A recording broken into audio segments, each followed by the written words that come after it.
वर्णिवेशरमणीयदर्शनम् मन्दहासरुचिराननाम्भुजम् पूजितं सुरनरोत्तमेरमुदा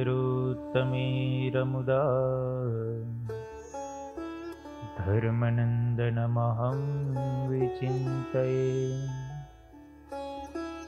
वामे यस्य स्थिता राधा श्रीश्च यस्यास्ति वक्षसि वृन्दावनविहारन्तं श्रीकृष्णं हृदि चिन्तये। ॐ अवतारिणे श्रीस्वामिनारायणाय नमो नमः। श्रीहरिकृष्णाय घनश्यामाय नमो नमः। श्रीपूर्णपुरुषोत्तमाय नमो नमः।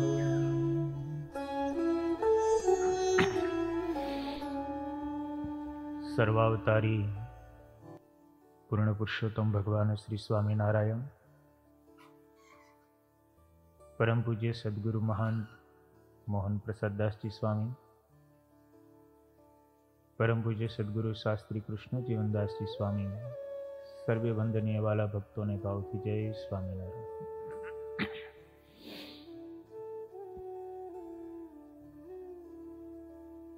શિક્ષાપત્રી ભાષ્યની કથામાં ગઈકાલે આપણે 27મો શ્લોક શ્રવણ કર્યો। ચોર પાપી વ્યસની નામ સંગ પાખંડી નામ તથા कामी नाम चन कर्तव्यो जनवंचन कर्मणाम।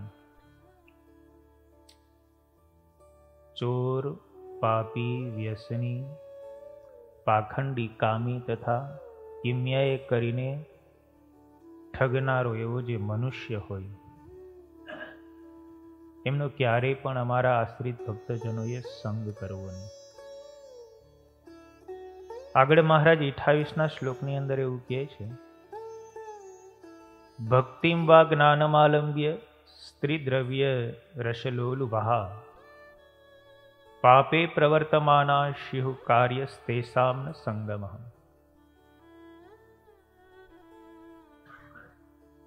આ શ્લોકની અંદર પણ કેવા મનુષ્યનો સંગ ન કરવો એ વિશેની જ વાત છે,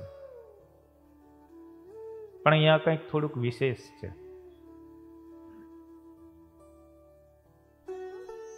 वहां चोर पापी व्यसनी पाखंडी कामी तथा किमिया वाळो जे निम्न कक्षाना लोको के जे समाजनी अंदर जाहेरमां आवी जाय एवा लोको छे एनो संग न करवो एनी वात करी। पण अहींया जे महाराज बात करे छे ए आखी अलग प्रकारनी करे छे।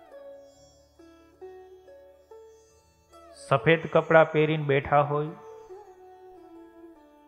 प्रतिष्ठा जेनी समाजमां गणाती होय, उच्च वर्गना कहेवाता होय, छतां पण एमां जो धर्मनो पाखंडना रूपमां रहेलो होय तो एवानो पण संग न करवो ए विशेनी वात महाराज आ श्लोकमां कहे छे।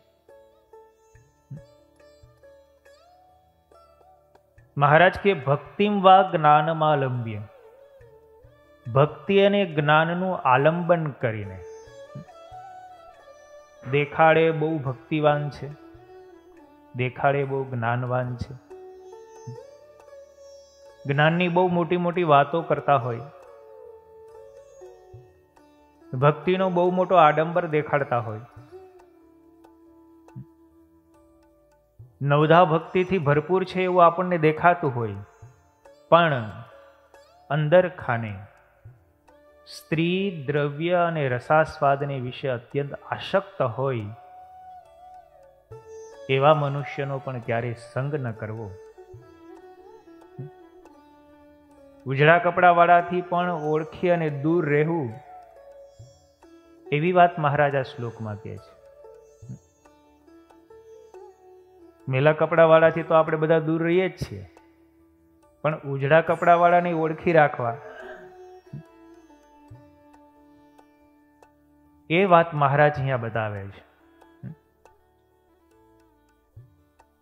ગુણાતીતાન સ્વામી એટલે વાતોમાં લખ્યું, 4 ઘાટી ઉકેલવી ને બહુ મોટી વાત છે. એમાં સાધુને ઓળખવા ને એ તો બહુ જ મોટી વાત છે. અને એ બુદ્ધિ જેની પાસે હોય ને એ કોઈથી ન ઓળખાય.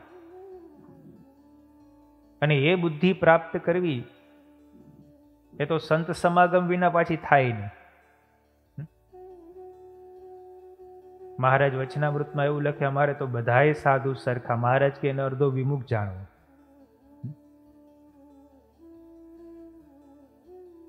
એવું બોલનારાને પણ મહારાજે અર્ધો વિમુખ કીધો છે. એટલે અહીંયા ભક્તિનું અને જ્ઞાનનું આલંબન લઈને, એનો આંચળો ઓઢીને જે સ્ત્રી દ્રવ્ય અને રસાસ્વાદની વિશે આસક્ત હોય એવાનો પણ સંગ ન કરવો.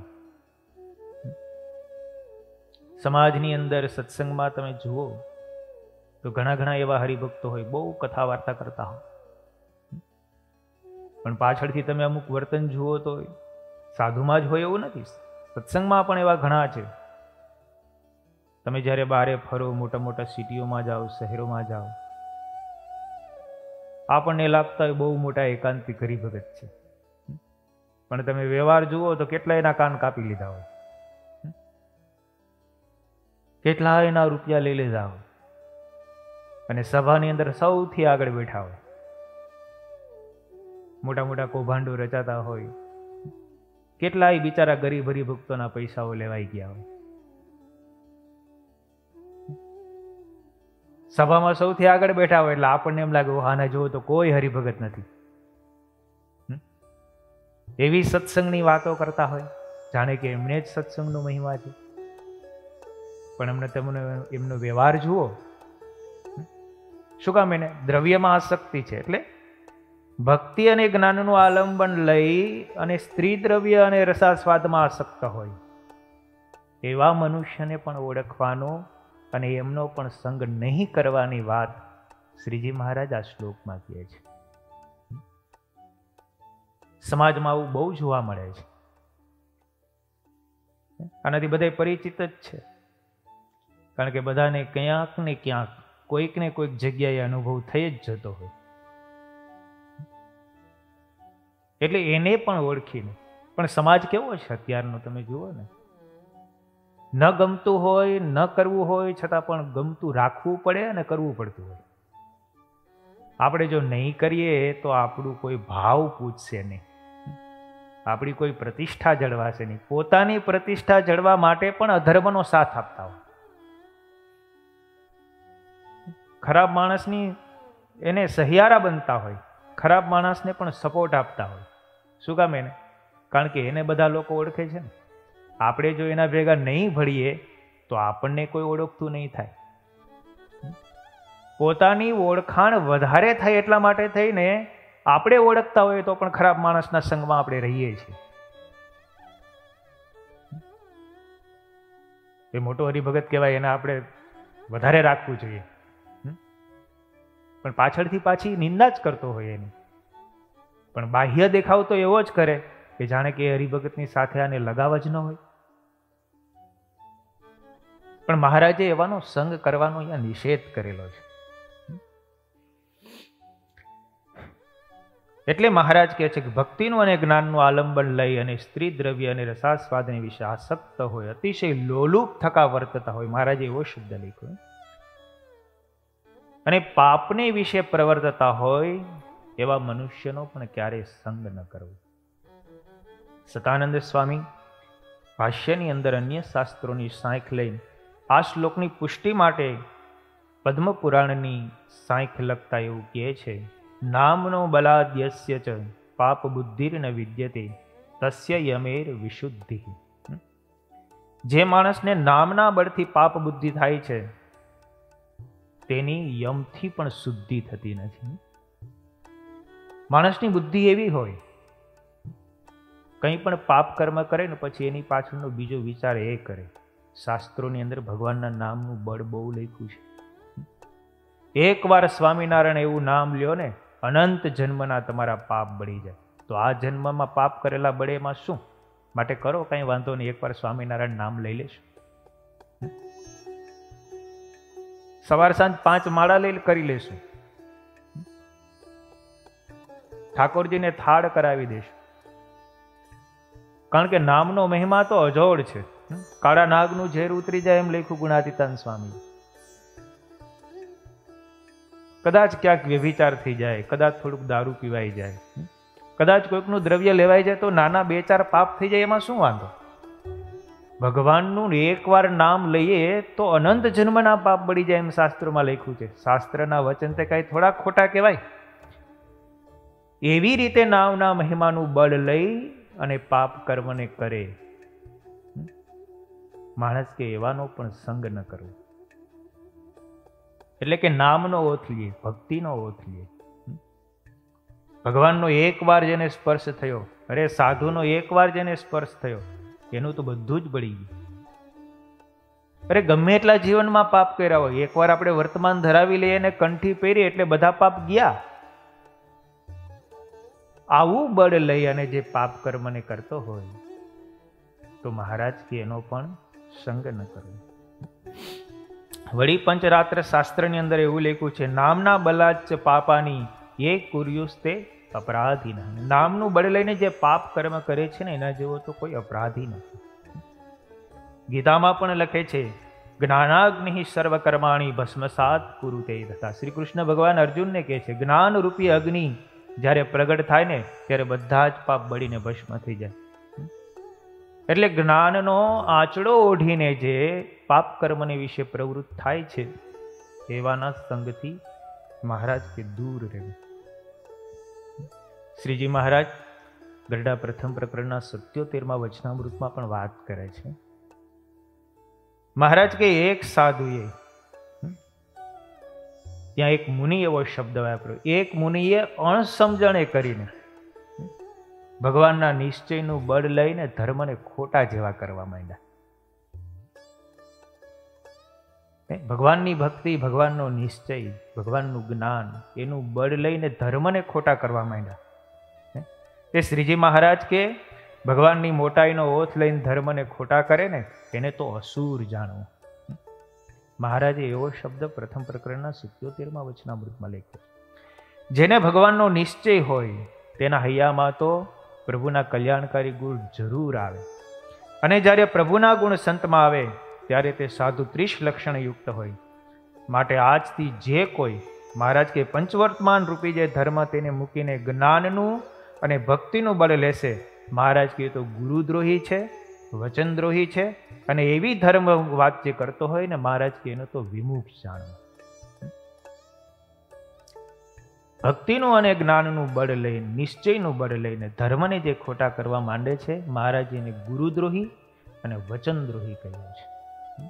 એને મહારાજે વિમુખ કહ્યો છે. આવું બહુ આપણે સ્વામિનારાયણ સંપ્રદાયથી બહારના તમે સંપ્રદાયની અંદર તમે જાઓ, અન્ય સંપ્રદાયોના જ્ઞાન તમે સાંભળો, એની વાતો સાંભળો, કેટલા પાખંડ ધર્મો ચાલતા હોય છે. અત્યારે પણ ગુણાતીતાન સ્વામીની વાતોની અંદર વાત એક આવે છે, અમે વામ માર્ગીના પંથની અંદર ગયું, ત્યાં તે સ્ત્રી પુરુષની મર્યાદા જેવું કંઈ હતું જ નહીં. એવા પંથો પણ અત્યારે પ્રચલિત છે અને ચાલે પણ છે. તમે ચારવાક મત જુઓ, રજનીશ તમે જુઓ, કેવડી મોટી એમની સંસ્થાઓ હોય, કેટલી શાખાઓ હોય, પણ ભ્રષ્ટાચાર અને અધર્મ સિવાય બીજું કશું જ ન હોય. કારણ કે જ્ઞાનની એવી એવી વાતો થતી હોય કે જેની પાસે જ્ઞાન છે એને શું વાત કરી શકવાનું છે. ગીતાના પ્રમાણો આપે આવા જ. જ્ઞાન રૂપી અગ્નિ જ્યારે પ્રગટ થાય ત્યારે બધા જ પાપો બળીને ભસ્મ થઈ જાય. માટે જ્ઞાન કેળવો. આત્માને કશું જ કંઈ સ્પર્શી શકતું નથી. આત્મા તો અજર અમર છે, નિત્ય છે, નિરંશ છે. એને કોઈ કર્મ બંધન કરતા થતું નથી. આવી આવી વાતો કરીને પાપની વિશે પ્રવૃત્ત થતા હોય એવા જે મનુષ્ય હોય મહારાજેનો સંગ કરવાની ના પાડી છે. શ્રીજી મહારાજે પ્રથમ પ્રકરણનું 42મું વચનામૃત આખું આના માટે લખ્યું છે. આ શ્લોક માટે જ છે. મહારાજે અદ્વૈત વતની ત્યાં વાત કરી છે. મહારાજ કે વેદાંત શાસ્ત્ર જે ભણે છે અને સાંભળે છે તે એમ જ કહે છે કે વિધિ નિષેધ તો મિથ્યા છે. વેદાંત શાસ્ત્રને જે ભણે છે અને સાંભળે છે તે એમ જ કહે છે કે વિધિ નિષેધ તો મિથ્યા છે, અને તેણે કરીને પમાય એવા જે સ્વર્ગ અને નરક એ પણ મિથ્યા છે. ગુરુ પણ મિથ્યા છે, શિષ્ય પણ મિથ્યા છે. એક બ્રહ્મ જ સર્વત્ર સભર ભર્યો છે. બ્રહ્મ વિના બીજું કાંઈ છે જ નહીં. કોણ સ્ત્રી કોણ પુરુષ, બધું જ બ્રહ્મ છે. હું બ્રહ્મ છું એ બ્રહ્મ છે. બ્રહ્મને બ્રહ્મનો સંગ કરવામાં શું દોષ ભાઈ? એવા જ્ઞાનના આંચડા ઓઢીને પછી પાપ કર્મની વિશે પ્રવૃત્ત થાય છે. મહારાજ એવાનો સંગ કરવાનો ના પાડી છે. મહારાજ કે સર્વ વેદાંતિના આચાર્ય એવા જે શંકરાચાર્ય જો સર્વત્ર બ્રહ્મ જ સબર ભૈરો હોય તો એવી વાત શા માટે કરે? એણે પોતાના શિષ્યને દંડ કમંડળું શા માટે ધરાવ્યા? ભગવદ્ ગીતા, વિષ્ણુ સહસ્ત્ર નામના પાઠ, એમનું પૂજન શા માટે એમણે કર્યું? એને ગણપતિના સ્તોત્ર, માતાજીના સ્તોત્ર શા માટે કરીને રેચા? ભજ ગોવિંદમ એવા સ્તોત્રની રચના શા માટે કરી? શંકરાચાર્યજીને જો એક બ્રહ્મ જ પ્રધાન હોત, એક બ્રહ્મ જ સર્વત્ર સબર ભૈરો હોત અને બાકી બધું કશું જ ન હોય તો આવું બધું કરવાની એને શું જરૂર હતી? ભલે શંકરાચાર્યજીનો પ્રવર્તાવેલો અદ્વૈત મત છે, પણ મહારાજે અહીંયા શંકરાચાર્યજીનો બચાવ પૂર્ણપણે કર્યો છે. એમની એવી વિચારધારાઓ નહોતી, પણ પાછળથી પરંપરામાં કેવળ જ્ઞાનનો સ્વીકાર કરીને ભક્તિને, ધર્મને અને સાધનને જેમણે ગૌણ કરી દીધા છે એવાનું મહારાજ અહીંયા ખંડન કરે છે.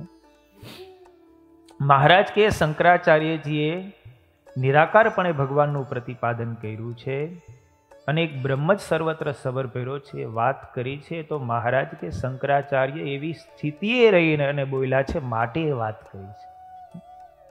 પણ એવી સ્થિતિ તો ન થઈ હોય અને રાત્રિ દિવસ સ્ત્રીની ને પુરુષની ને બાળ બચ્ચાની ને બધાની શુશ્રૂષા કરતો હોય અને જેટલો જગતનો વ્યવહાર કહેવાય છે વ્યવહારમાં તો અત્યંત આસક્ત થઈને રહેતો હોય અને પાછી એવી વાત કરતો હોય કે બ્રહ્મ જ સર્વત્ર સબર ભર્યો છે, તો મહારાજ કે એને તો નાસ્તિક જેવો જાણે. પણ શંકરાચાર્યજી જેવી સ્થિતિ થઈ હોય, નિર્વિકલ્પ સ્થિતિએ પહોંચ્યા હોય, જેને કંઈ પણ બંધન કરતા ન હોય અને એ સ્થિતિ રહીને બોલે તો બરાબર છે. મહારાજે એના માટે 42ના વચનાવૃતમાં સરસ દ્રષ્ટાંત આપ્યું. મહારાજ કે જેમ કોઈ વહાણ હોય અને 1 વર્ષ સુધી વહાણ સમુદ્રને વિશે ચાલ્યું જતું હોય અને પછી બરાબર મધ્ય દરિયે પહોંચ્યું હોય અને પછી સમુદ્રમાં વહાણની અંદર બેઠેલા લોકોને એવું પૂછવામાં આવે કે તમને શું દેખાય છે? તો એને ઉપર નીચે આસપાસ બધે જળ જ દેખાય, જળ સિવાય બીજું કશું દેખાય નહીં. ઊંચે જોઈએ તો મોટી મોટી સમુદ્રની લહેરો ઉઠતી હોય, સર્વત્ર જળ દેખાય, એને કોઈ જગ્યાએ પૃથ્વીનો ભાગ દેખવામાં આવે નહીં. એવી રીતે મહારાજ કે જે નિર્વિકલ્પ સ્થિતિએ પહોંચેલા છે એના માટે જીવ, ઈશ્વર, માયા એવું કશું છે નહીં. એને તો એક બ્રહ્મ જ સર્વત્ર સબર ભર્યો છે. પણ જે પૃથ્વી ઉપર છે એના માટે તો બધું જ છે. ખાડા, ટેકરા, વૃક્ષો, પહાડો, નદીઓ બધું જ આડું આવવાનું છે. સવિકલ્પ સ્થિતિમાં વર્તતો હોય ને નિર્વિકલ્પ સ્થિતિ જેવી વાત કરે તો મહારાજે એને અહીંયા વિમુખ કીધો છે.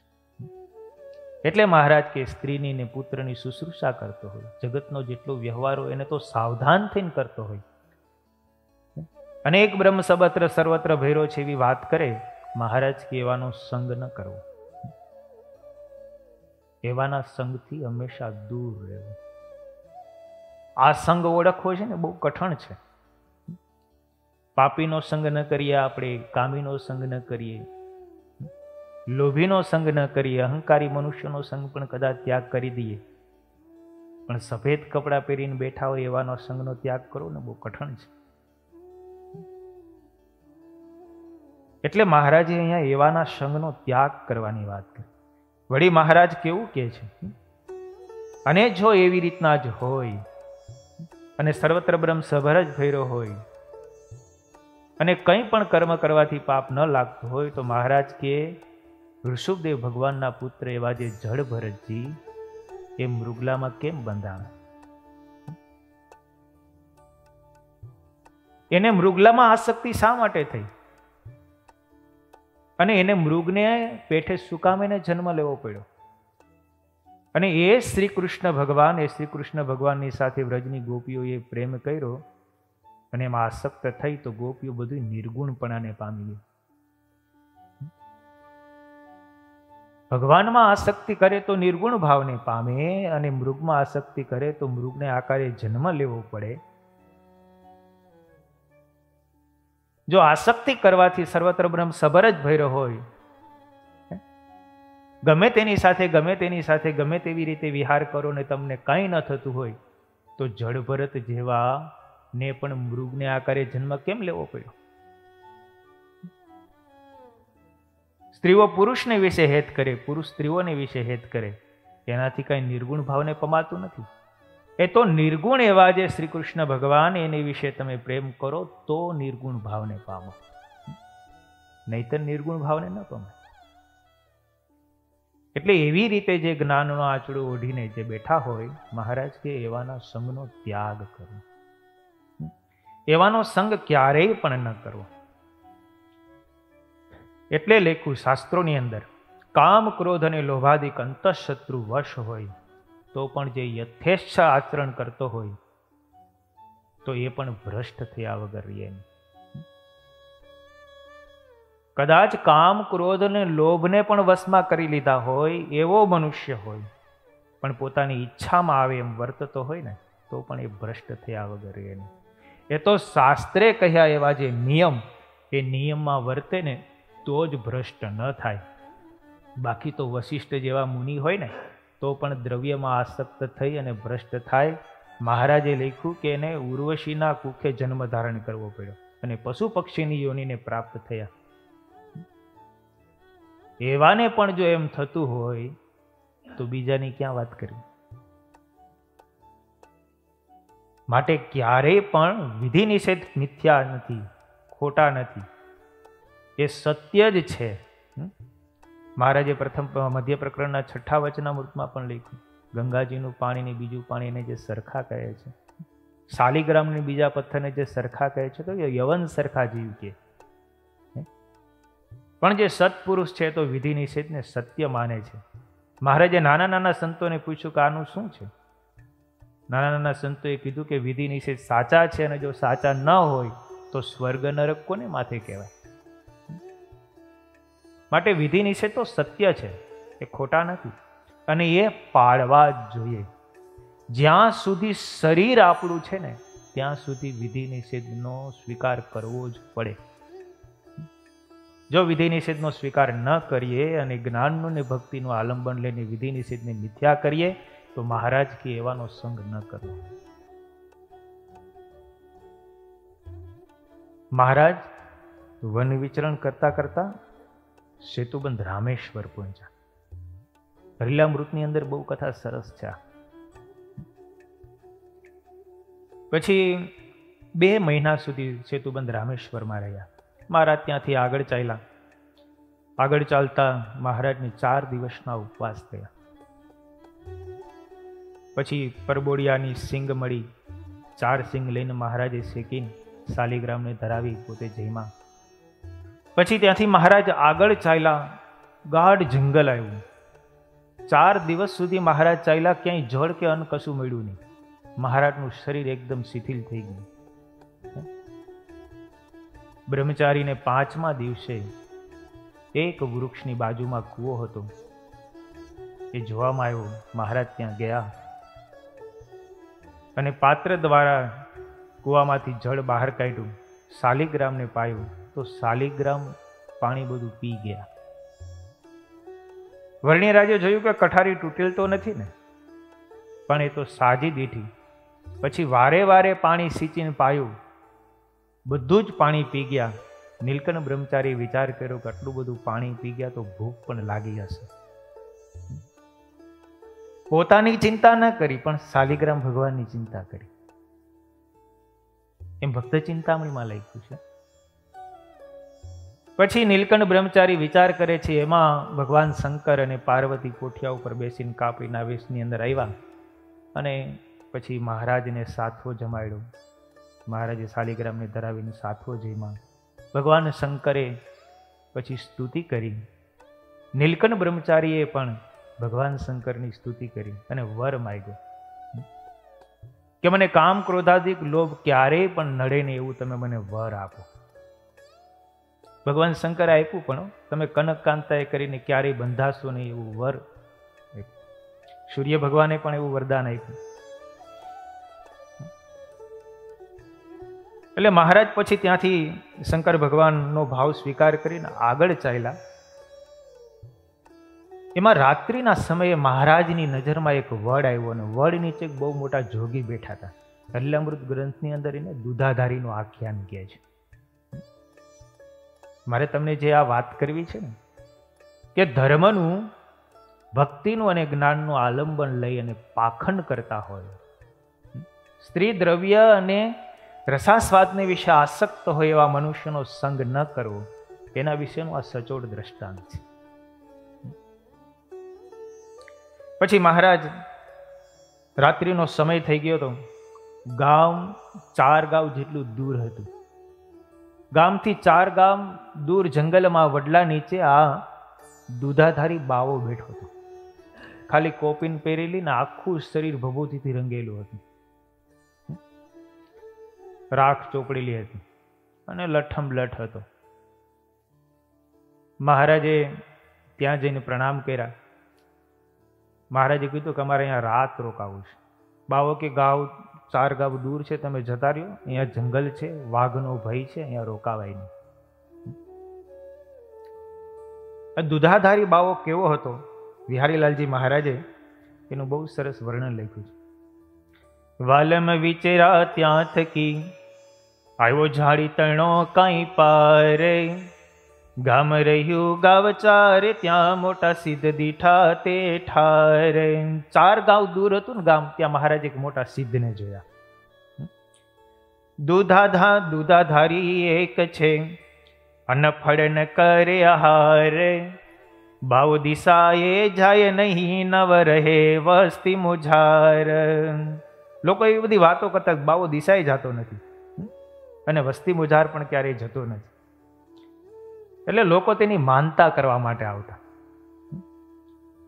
તેથી તેની માનતા બહુ વિસ્તરી દેશ વિદેશ, રાજા તથા રૈયત ગણી આવે દર્શન કાજ હંમેશ.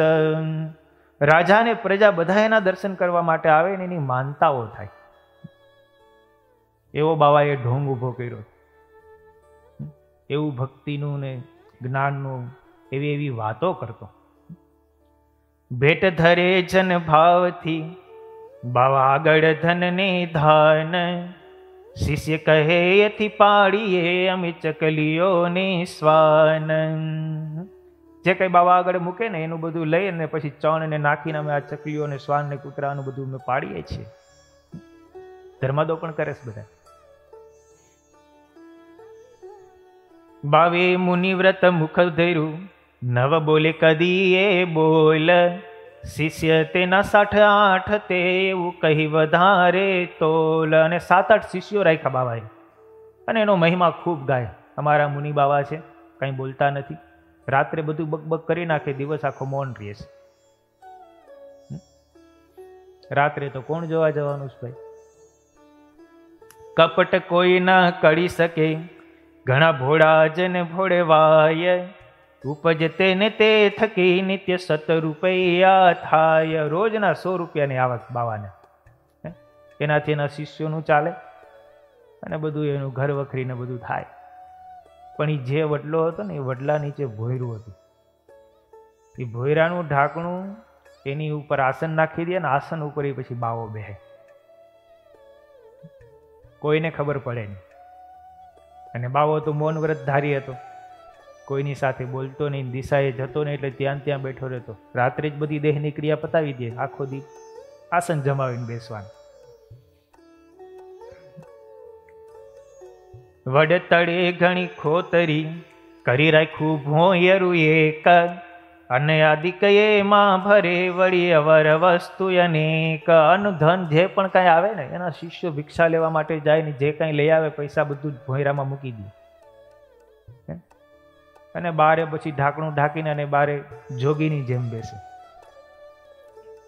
ઢાંકણું ઢાંકીને કરે પછી એ ઉપર આસન, બાવા આગળ કશું એ નથી જોઈએ એમ કહે સૌ જન. બાવા આગળ તો કાંઈ છે નહીં ભાઈ, ખાલી એક કોપીને પહેરીશ, આખા શરીરમાં રાખ ચોપડીને બેઠો છે. બ્રહ્મચારી કહે સુણો ભૂપ, કહું વર્ણવી બાવાનું રૂપ. સાથે છે 7-8 ચેલા, રહે ગાંજાને કેફે છકેલા. બહુ સરસ વિહારીલાલજી મહારાજે બાવાનું વૃત્તાંત લખ્યું છે. ઘૂણી ધૂણી સળગતી રાખે અખંડે, મહાકુકર્મનો એ જ કુંડે. મોટો ચીપીયો પાવડી રાખે, ચિતે કાળી રોટી અભી લાખે. અખંડ ધૂણી ધખાવીને રાખે, મોટો બધો ચીપિયો રાખે, પણ અંતરમાં કાળી રોટી ખાવાની અભિલાષા રાખે.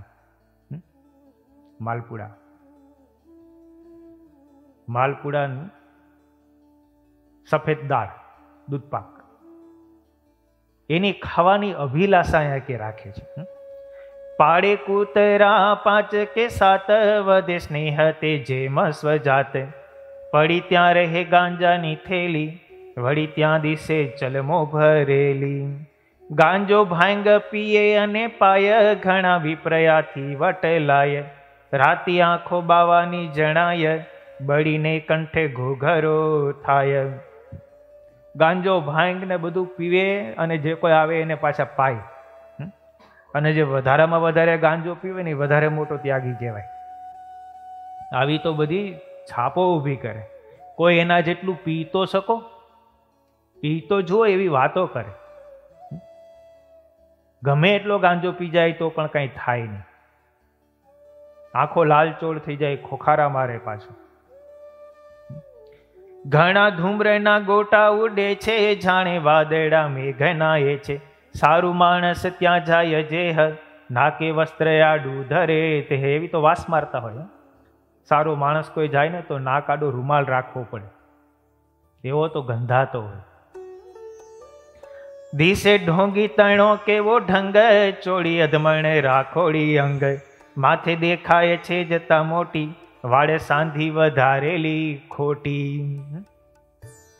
એકબીજાની સાથે વાળ જોઈન્ટ કરી કરીને બહુ મોટી જટા કરેલી, અને અધમણ 10 કિલો તો રાખ આખા શરીરે ચોપડે, એવો તો ઢોંગ કરે. વાળે કોપીને નગ્ન જણાય, તોય નિર્લજ તે ન લજાય. આવે નારીઓ દર્શને જ્યારે, ઘણી સિદ્ધાઈ દાખવે ત્યારે. સ્ત્રીઓ જ્યારે દર્શન કરવા આવે ને ત્યારે બહુ મોટી મોટી સિદ્ધાઈની વાતો કરે. માહી માહી કહી દે છે માન, હૈયે કામના હોડી સમાન. દોરા ચિઠ્ઠી ઘણી કરી આપે, કોઈને તો ચેલી કરી થાપે. બાવો કોઈને આપે ભભૂત, કહે આથી થાશે તારે પૂત.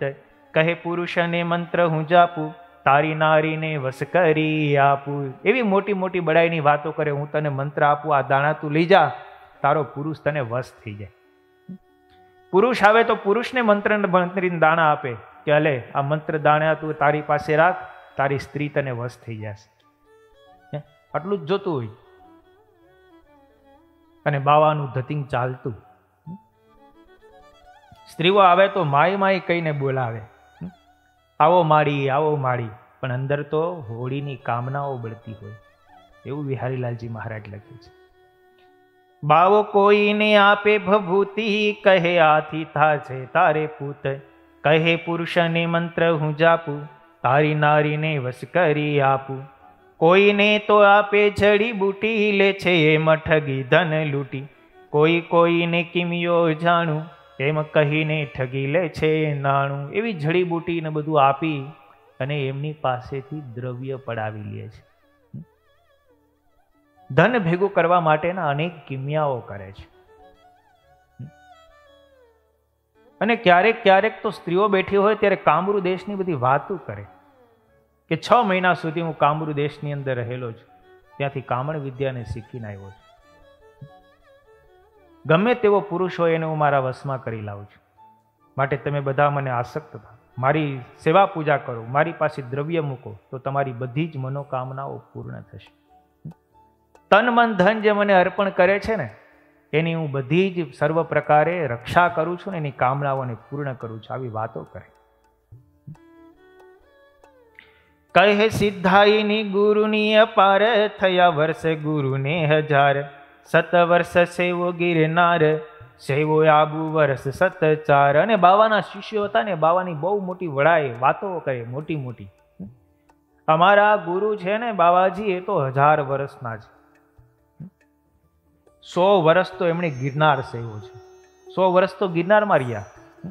સેવો આબુ વર્ષ 7 4. 400 વર્ષ, 7 4 એટલે 400 વર્ષ તો આબુ ઉપર રહ્યા છે. 7 વર્ષ હિમાળામાં ફર્યા, બીજા વર્ષોમાં તીર્થ કર્યા. હતો 8મ સાગર જ્યારે, ગુરુ આવ્યા હતા અહીં ત્યારે. 100 વર્ષ સુધી હિમાલયની અંદર વિચરણ કર્યું છે. બીજા વર્ષોમાં એમણે તીર્થો કર્યા છે. ને આ જગ્યા ઉપર જ્યારે સાગર હતો ને, સમુદ્ર હતો, ત્યારે અમારા ગુરુ અહીંયા આવેલા છે. આવી આવી મોટી બડાઈની વાતો એમના શિષ્યો કરે. આવી રીતે શિષ્યો એમની વડાઈ વધારે. પણ પાપનો ઘડો હોય ને, એ ફૂટ્યા વગર રહેતો નથી. ગમે ત્યારે ગમે એનું કપટ બહાર આવ્યા વગર રહેતું નથી. એવા જે ઠગ મનુષ્ય હોય, વિહારીલાલજી મહારાજ કે એના થકી હંમેશા છેટું રહેવું.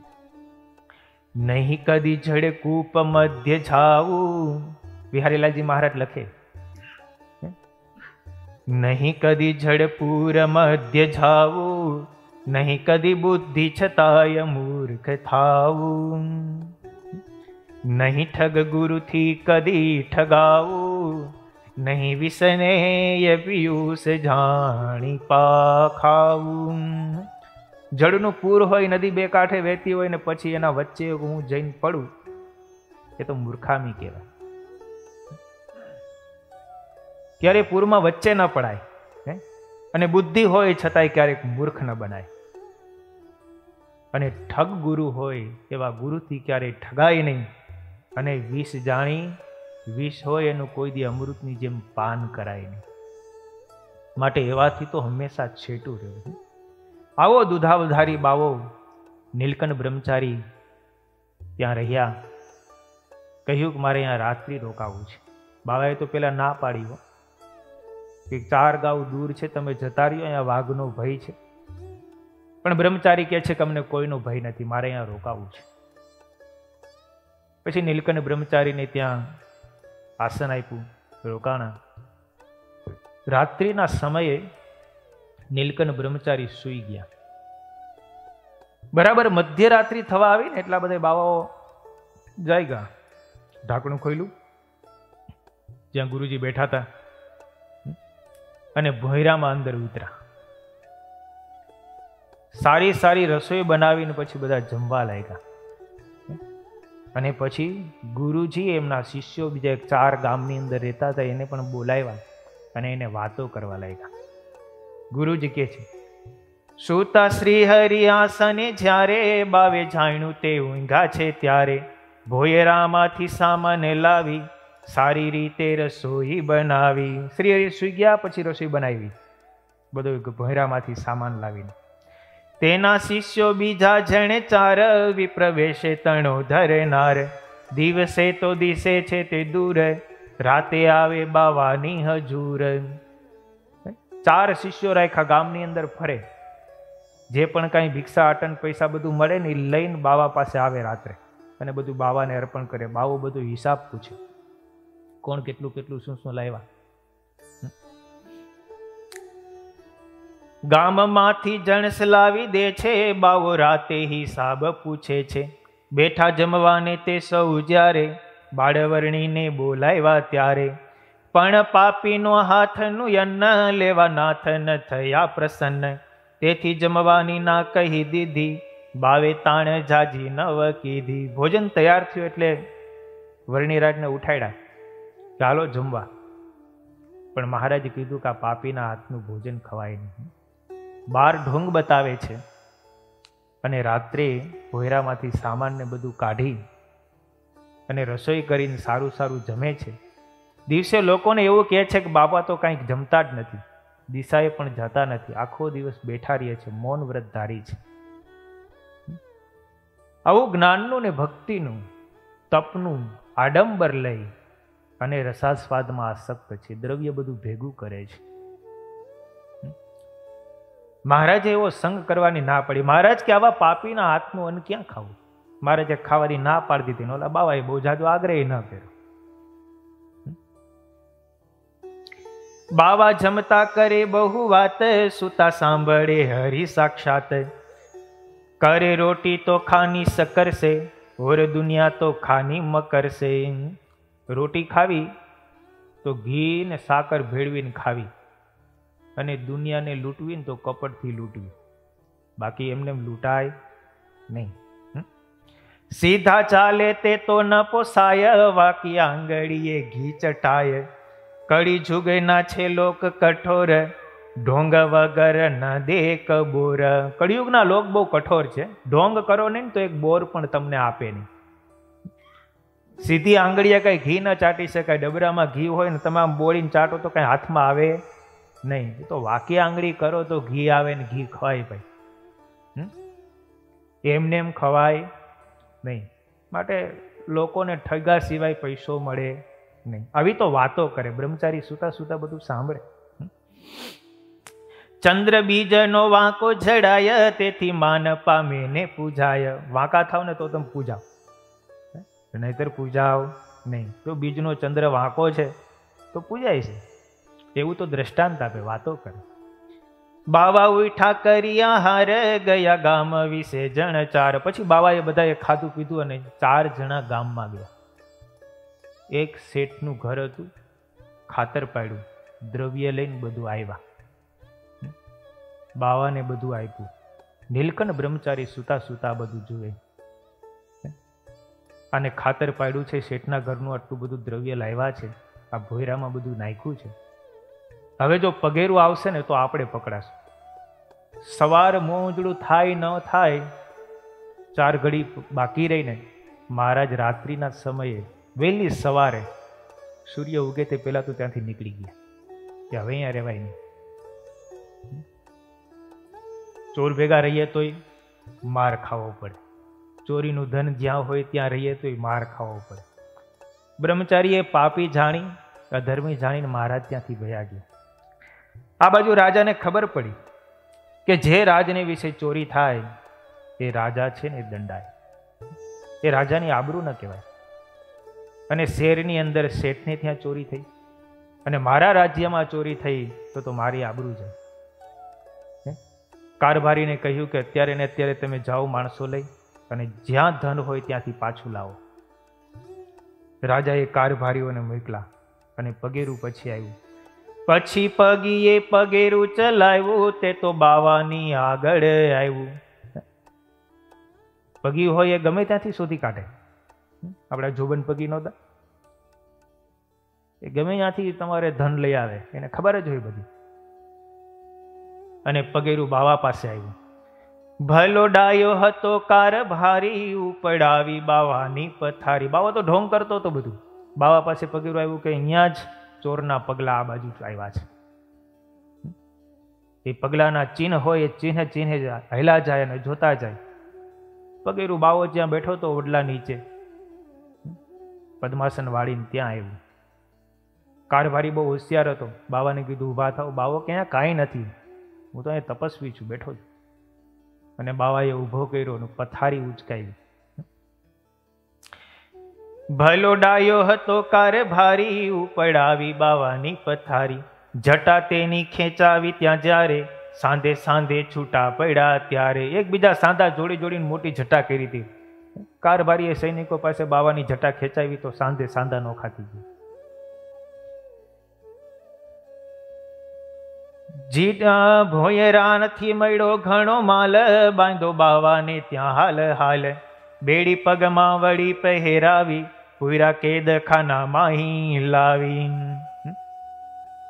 ભોયરું માંથી માલ બધો મળ્યો, ચોરીનો જે માલ હતો એ પણ નીકળ્યો ને એ સિવાયનું બીજું ઘણું બધું નીકળ્યું. બધું જ લઈને અને ખજાનામાં નાખી દીધું. શેઠનું જેટલું હતું એટલું શેઠને આપી દીધું, ને બાવાને ને એના શિષ્યોને લઈ ગયા અને કેદખાનામાં કેદ કરી દીધા. દ્રવ્ય બધું લઈ લીધું. શેઠને બધું દ્રવ્ય મળી ગયું. પછી તો ગામના મહાજનો આગેવાનો આવ્યા રાજા પાસે, અમારું દ્રવ્ય મળી ગયું છે જે હતું તે, હવે તમે આ બાવાને છોડી દો. રાજાએ એમનું માન રાખવા મહાજનોને કીધું કે તમે જાઓ, અમે આ બાવાને છોડી દઈશું. મહાજનો ગામના આગેવાનો બધા ગયા એટલે તરત જ બાવાને રાજાએ દંડ ફટકાર્યો. મહાજનોને એમ કીધું કે અમે છોડી દઈએ છીએ, પણ રાજા મૂકે? આવું પાખંડ કરતા હોય એને દંડ કરવો જ પડે. એટલે રાજાએ પછી એમને દંડ કર્યો. આ દૂધાધારીની મુંડ મુંડાવો, એને માથે ચૂનો ચોપડાવો. એની મૂછ મુંડાવો, એને માથે ચૂનો ચોપડાવો. એક ભાગની મુંડાવી દાઢી, બીજા ભાગ તણી મૂછે કાઢી, નાખો ખાસડાની ગળે માળા, મુખ સહિત કરો ગાલ કાળા. મુખે અવળે ગધેડે ચડાવો, તેનું પૂછડું કર પકડાવો. ગધેડા ઉપર બેસાડો, એની મૂછ અર્ધી મુંડાવો, જોડાની હાર પહેરાવો વરમાળા, અને અવળે ગધેડે બેસાડીને પૂછડું પકડાવીને નગરમાં કાઢો. એ બીજી વાર આવું કરે નહીં. ઢોલ એની પાછળ વગડાવો, આખી નગરી વિશે ફેરવાવો, કાઢી મૂકો દક્ષિણ દરવાજે, આવું કરતા બીજા જને લાજે. મહારાજે રાજાએ આવો દંડ કર્યો. પણ કહેવાનું એ છે કે ધર્મનું, ભક્તિનું, જ્ઞાનનું, વૈરાગ્યનું આલંબન લઈને, એનો આંચડો ઓઢીને સ્ત્રી દ્રવ્ય અને રસાસ્વાદની વિશે આસક્ત હોય એવાનો સંગ પણ મહારાજ કે ક્યારેય પણ કરવો નહીં. એવાનો સંગ પણ જો કરે તો પણ એ ભ્રષ્ટ થયા વિના રહે નહીં. છેલ્લે વિહારીલાલજી મહારાજ લખે, જે ઢોંગી ધારી જન ધૂતી ખાશે, અંતે ફજેતી અતિ તે નિથાશે, તેના ફળો ભોગવશે જરૂર, આલોકમાં કે જમની હજૂર. જે ઢોંગ કરશે, ગમે તે રીતે કપટ કરશે, એને આ લોકમાં કે જમની પાસે ફળ ભોગવા વગર રહેવાનું નથી. જે જેવું કર્મ કરે ને એને એવું ફળ ભગવાન આપે જ છે, અહીંયા કે પછી જમની પાસે. સારું કર્મ કરે એને સારું ફળ મળે, ખરાબ કર્મ કરે એને ખરાબ કર્મ ફળ મળે, પણ મળ્યા વિના રહેતું નથી. જેણે તજી અષ્ટ પ્રકાર નારી, જેણે તજા છે વ્યસનો વિચારી, ન દ્રવ્ય રાખે નહીં ગાઢ ભાખે, એવા ગુરુ સેવન શાસ્ત્ર દાખે. કેવા ગુરુનું સેવન કરવું એના માટેનું વાત કરી. જે અષ્ટ પ્રકારે નારીના ત્યાગી હોય, જેણે વ્યસનો વિચારીને છોડી દીધા હોય અને દ્રવ્ય પોતાની પાસે રાખતા ન હોય અને ક્યારેય અપશબ્દ બોલતા ન હોય, જેની વાણી સારી હોય, એવા શાસ્ત્રોની અંદર ગુરુ બતાવ્યા છે. એવા ગુરુનું સેવન કરવું. અસંતને સંત સમાન જાણે, તે તો જનો જાણ પશુ પ્રમાણે, વિવેકની દ્રષ્ટિ વિનાશ થાય, તે લોક એવા ઠગથી ઠગાય. જે અસંતને સંતની સમાન જાણે છે એવા લોકોને તો પશુ જેવા જાણવા. અસંતને સંતની સમાન જાણે છે એવા લોકોને તો પશુ સમાન જાણવા. જેને વિવેક દ્રષ્ટિએ નાશ પામી જાય છે ને એવા જ લોકો પછી ઠગાય છે. માટે વિવેક દ્રષ્ટિ સાધીને, સંત અસંતને ઓળખીને, ધર્મ જ્ઞાન વૈરાગ્ય ભક્તિનો આંચડો ઓઢીને જે સ્ત્રી દ્રવ્ય અને રસાસ્વાદને વિશે લોલુપ થકા વર્તતા હોય એવાનો સંગ ક્યારેય ન કરવો, એવી શ્રીજી મહારાજે આ શ્લોકની અંદર આજ્ઞા કરી છે. ત્યાર પછી 29મો શ્લોક આવે છે, એ આપણે કાલે શ્રવણ કરીશું. સહજાનંદ સ્વામી મહારાજની જય. સ્વામિનારાયણ નારાયણ નારાયણ, સ્વામી નારાયણ નારાયણ નારાયણ, સ્વામી નારાયણ સ્વામી નારાયણ, સ્વામી નારાયણ સ્વામી નારાયણ, સ્વામી નારાયણ નારાયણ નારાયણ, સ્વામી નારાયણ નારાયણ નારાયણ. સહજાનંદ સ્વામી મહારાજ.